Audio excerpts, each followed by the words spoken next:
change yourself and not the world. Long ago, people lived happily under the rule of a king.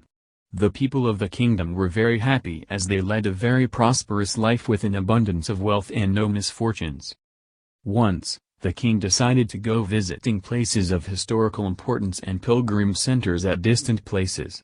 He decided to travel by foot to interact with his people. People of distant places were very happy to have a conversation with their king. They were proud that their king had a kind heart. After several weeks of travel, the king returned to the palace. He was quite happy that he had visited many pilgrim centers and witnessed his people leading a prosperous life. However, he had one regret. He had intolerable pain in his feet as it was his first trip by foot covering a long distance. He complained to his ministers that the roads weren't comfortable and that they were very stony. He could not tolerate the pain.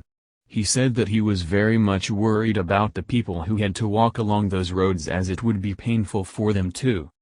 Considering all this, he ordered his servants to cover the roads in the whole country with leather so that the people of his kingdom can walk comfortably. The king's ministers were stunned to hear his order as it would mean that thousands of cows would have to be slaughtered in order to get sufficient quantity of leather. And it would cost a huge amount of money also. Finally, a wise man from the ministry came to the king and said that he had another idea. The king asked what the alternative was. The minister said, "Instead of covering the roads with leather, why don't you just have a piece of leather cut in appropriate shape to cover your feet?"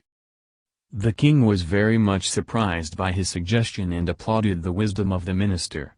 He ordered a pair of leather shoes for himself and requested all his countrymen also to wear shoes.